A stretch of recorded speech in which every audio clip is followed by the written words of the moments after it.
This time we're going to do the engine air filter on a 2019 Kia Niro.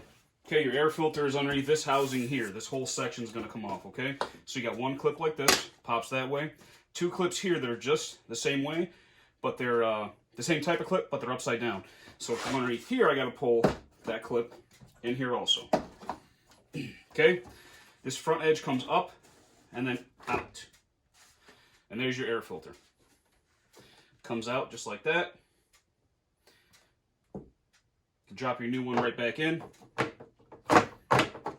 And the reason why this has to come out the way I showed you is there's a flat oval sort of shape here that fits right into here. So this up here is also part of the air box after the filter. Then it comes down through a couple of sensors. Your throttle body's way down here.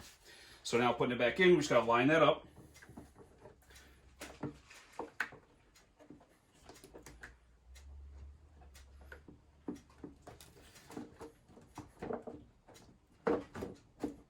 You'll know it's a good fit when these lines here meet.